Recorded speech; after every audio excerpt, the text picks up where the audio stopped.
All right, Chaburah, good evening, and let us begin. We're picking up on base. If it's all right, I'm actually going to pick up from where we left off on Wednesday night, because Baruch Hashem, I think a lot of us weren't here on Thursday night, so and I don't really want to skip any of this Gemara. That's the honest truth. So we're picking up in Meretz Hashem Lamed Beis Amud Aleph 32a, and we are picking up in Meretz Hashem in the widest lines, 1, 2, 3, 4, 5. 5 lines down in the wide lines. So the Gemara says as follows: Vayidaber Hashem el Moshe. Kadosh Baruch Hu says to Moshe, Lech Reid. Lech Reid. So remember again, this is after 32a in the widest lines, 5 lines down in the widest lines. So remember again, this is after the sin of the golden calf. So Kadosh Baruch Hu says to Moshe, Lech Reid, go down from the mountain. Moshe Rabbeinu, remember again, is on Mount Sinai, he's on Har Sinai. And meanwhile, again, Moshe Rabbeinu was totally oblivious to what's been going on down below. But Kadosh Baruch Hu obviously knows. Kadosh Baruch Hu says to Moshe, go down, leave the mountain, and go back to Klal Yisrael. So it's a really beautiful Gemara. Amar Rabbi Lazar, Amar la Kadosh Baruch Hu LaMoshe. Kadosh Baruch Hu said to Moshe Rabbeinu, Moshe, reid migdulascha. So Lech Reid means not only simply Moshe Rabbeinu go down from the mountain, but literally again descend from your greatness. Descend from your greatness. What does this mean? Klum nasati lecha gedula ela b'shvil Yisrael. The only reason that I gave you an elevated position was because of what you do for Klal Yisrael. Now Klal Yisrael has debased themselves. They've sinned in such a dramatic way. Atalamali, what do I need you for? I'll say a very dramatic Gemara. So, in other words, Moshe Rabbeinu, again, who himself has been Moser Nefesh, who's just been self-sacrificing, Klal Yisrael, Kadosh Baruch Hu said, if the people debase themselves and they've sinned, I don't need you anymore. In other words, Moshe, what is Kadosh Baruch Hu saying? Moshe, it sounds like strong, but your value is only determined by what you do for the klal, what you do for the collective. And if there's nothing for you to do for the collective, because they've just fundamentally debased themselves, then I don't need you anymore. It should say is a very overwhelming Gemara, because a lot of times in life, we sometimes erroneously gauge our success based on what we do for ourselves.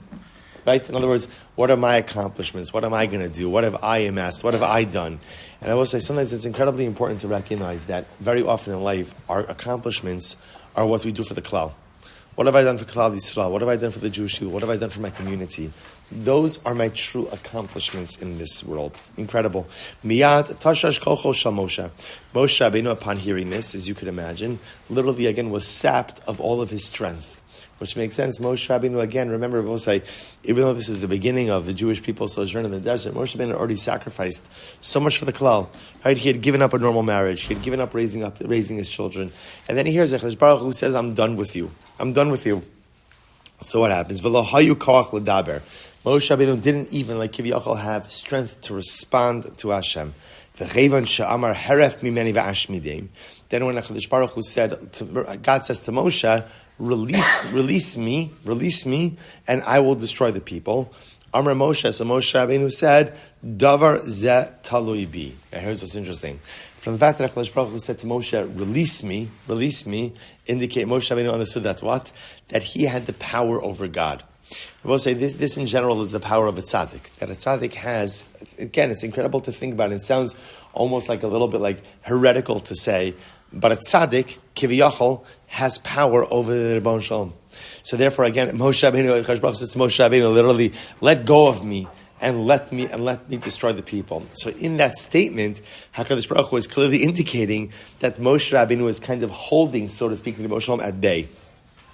It's incredible. Amar Moshe, Davar zeh talui bi. Moshe Rabbeinu understood that this entire matter, the future of Klal Yisrael, is fundamentally dependent on me. Amad v'nischazik betfila ubikesh rachamim. So what happened? Moshe Rabbeinu strengthened himself in prayer and asked for divine compassion from HaKadosh Baruch Hu. Really incredible. Mashal HaMelech Shakas. So the Gemara gives a mashal, gives a parable. Mashal HaMelech Shakas albino v'haya makeu maki gedola. So we'll say it's comparable to a king who got angry at his son, and he was hitting his son. Now it's the good old days, right? And there was, corporal punishment. It's those of us who grew up with it thanked our parents for it, right? So the Maisa, easy, don't worry, so like a king who was punishing his son, So what happens?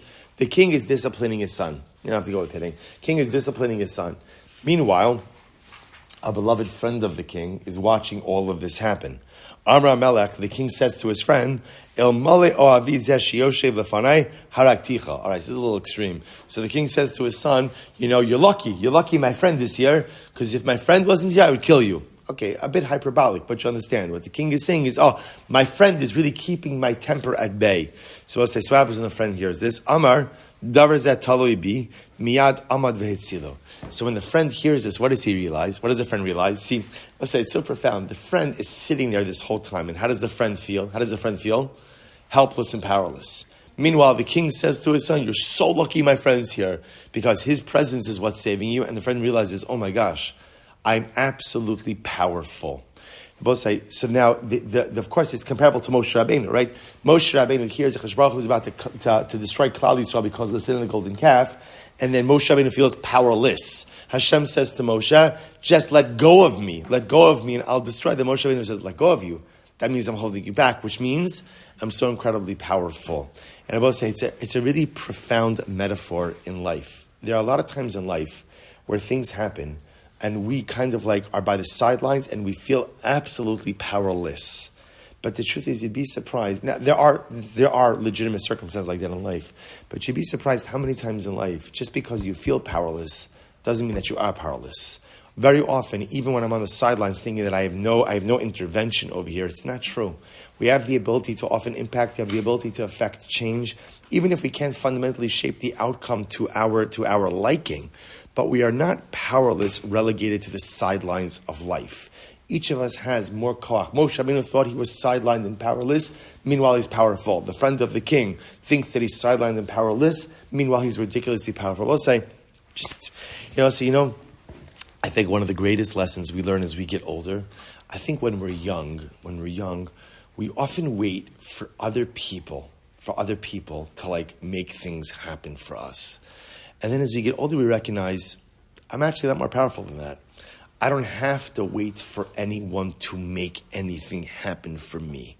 If I want something to happen, I can make it happen. Obviously, with HaKadosh Baruch Hu's help, HaKadosh Baruch Hu's blessing. It doesn't mean I'm going to be successful let's say, but I don't know. I think as we get older, there's nothing better than that moment when you flip that switch and you're no longer waiting for anyone for anything. Not even for anything. Whatever I want out of life and whatever I want to happen, I am going to make happen myself. Why? Because I have so much more power than I ever give myself credit for. Incredible Gemara. Let's go back there. It says, so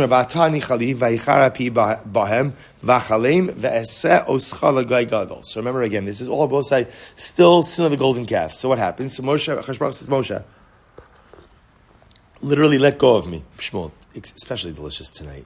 This is not, what is this? Honey. Is it the honey? I'm not sure which flavor it is. Excellent. I've never had such flavorful tea.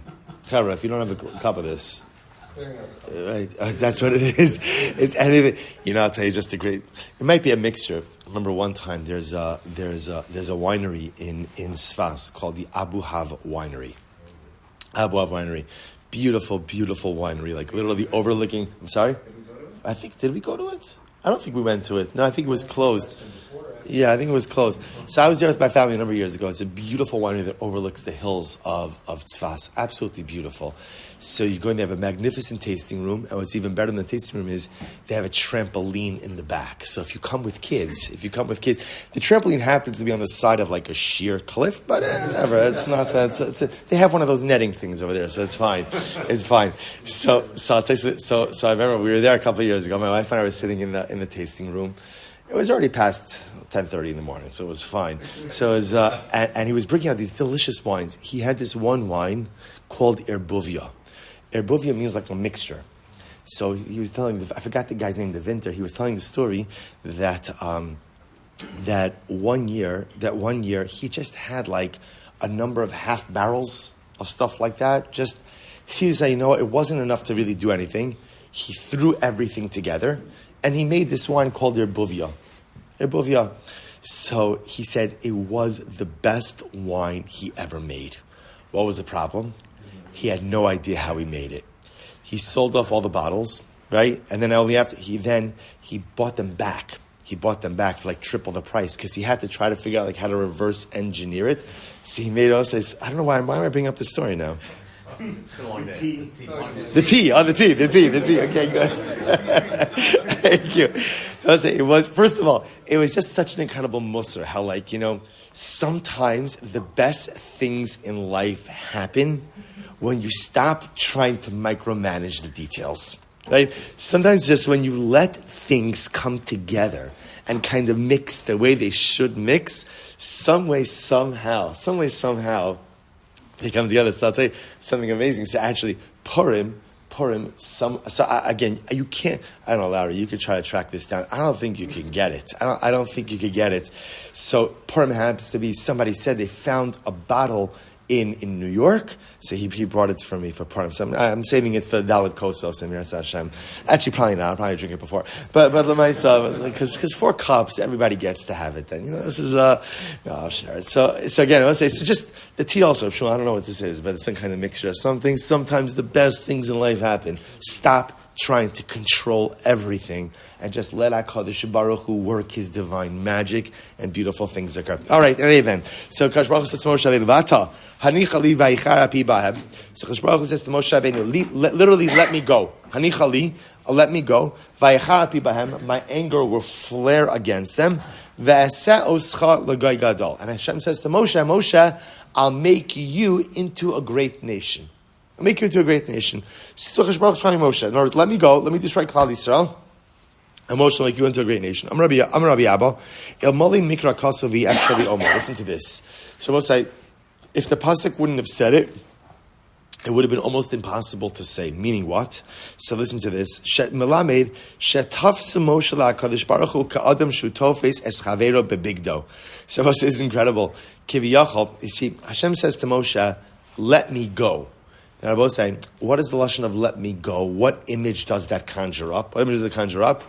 That Moshe Rabbeinu Kiviyachol is like holding the Ribono Shel Olam by like the lapels of his bekisha, Because Baruch wears a bekisha, of course, right? So the right, he's holding him by the lapels. Because Baruch says to Moshe, "Let me go, let me go."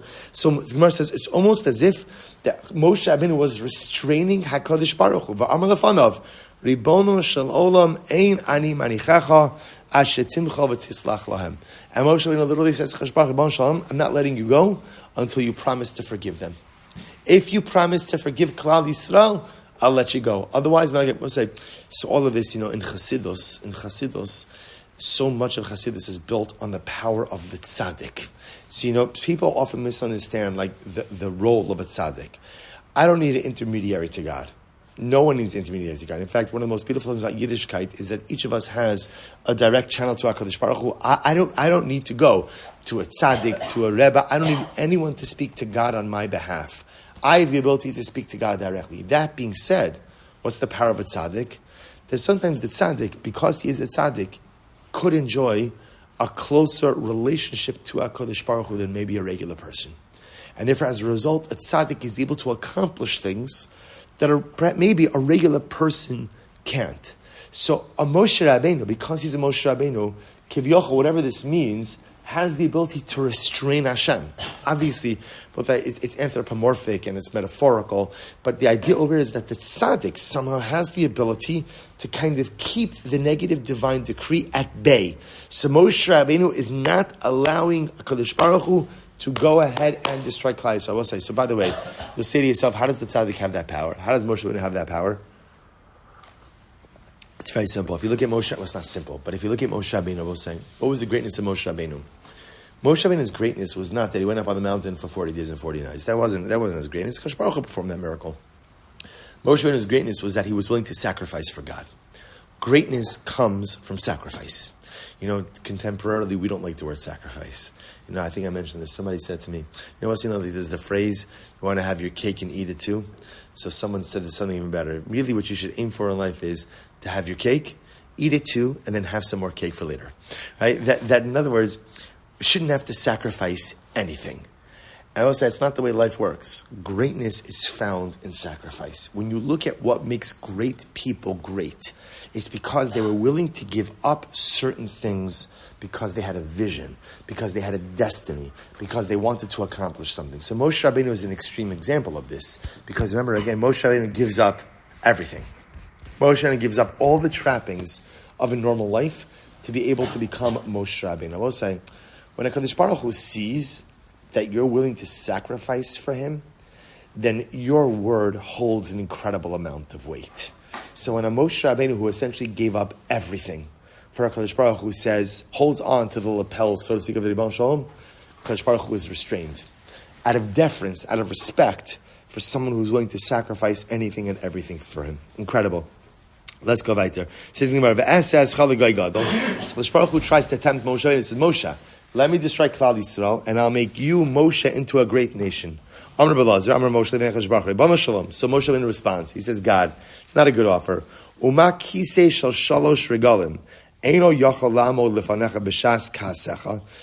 to this. Moshe Rabbeinu says, God, if a chair with 3 legs, now what's a chair with 3 legs? That's a reference to Am Yisrael. What are the 3 legs of the chair of Am Yisrael? Avraham, Yitzchak, and Yaakov. So therefore, again, Moshe Rabbeinu says, God, when you get angry, a chair with 3 legs. And I will say, now, normally a chair with 3 legs is stable, right? It's stable. But yet Moshe Rabbeinu says, Chadosh Baruch Hu, when you get angry, even a chair with 3 legs is unable to remain stable. So shal regel echad alachas kama v'kama. Furthermore, again, Moshe Rabbeinu says, and now you want to make a whole nation out of me? That's going to be a 1-legged chair. And a 1-legged chair has absolutely no stability at all. Furthermore, Moshe Rabbeinu says, Moshe Rabbeinu says, how could I go back and face Avram, Yitzchak, and Yaakov, and face my ancestors if you destroy Klal Yisrael on my watch? After all, what are they going to say? What are my ancestors going to say about me in the world to come? Yomru, Ru'u Parnes Shehemed Aleim, Bikesh Gedul Liatzmo, V'lo Bikesh Alei Rachamim. So what happens? Moshe says, after 120, I'm going to go to Shamayim. What's going to happen? They're going to chastise me. My ancestors are going to chastise me. What are they going to say? Moshe, you failed. You failed. Look what happened on your watch. See, I will say, it's interesting. Without getting political, but one of the most interesting things, and I think one of the things that's most rattling in the aftermath of October 7th is, and one of the things that's most missing now in Eretz Yisrael is, part of leadership is when there's a failure, you own it, right? The buck stops with the leader. The buck stops with the leader. And when a leader, and I will say, so much of leadership is apologizing. Leadership and marriage is about apologizing for things you did not do, right? And I'm sorry. Again, it's apologizing and asking for forgiveness, even if you're not actually culpable. Why? Because the buck stops with you. And if you're the leader, you are responsible for anything and everything that happens on your watch. That's what leadership is. That's why when you see people, unfortunately, again, who try to scapegoat or try to say, it wasn't my fault. Maybe it wasn't. But if you're the leader, you own it. And if you can't own it, doesn't mean you're a bad person. You're just not a leader. And also what's incredible over here is Moshe Rabbeinu says to HaKadosh Baruch Hu, I'm the leader. So as such, I don't have the luxury of just allowing you, so to speak, to destroy Klal Yisrael on my watch. Because what's going to happen after 120? Then when I go to Shamayim and I have to face, all of my ancestors are going to say, you're a failed leader. Look what happened on your watch. Look what happened to your flock. Look what happened to your constituents. We'll say, Bala, you appreciate so much of these Gemaras. Again, we already know these. These are life Gemaras. These aren't just like stories. These are life Gemaras. What it means to be a leader means to accept responsibility. All right, Boss, I'll have to stop over here for tonight. Incredible. Bala, Boss, I just want to tell you, the coming Gemaras, ridiculous. It almost feels like too good. Almost feels like we don't deserve such good Gemara. Oh, you deserve it. But all right. Let's say Shkoyach. Continue this week. Regular schedule. Mir Hashem. Shkoyach, everyone. And Shkoyach to Shmuel and the team. Really. You have to eat yourself.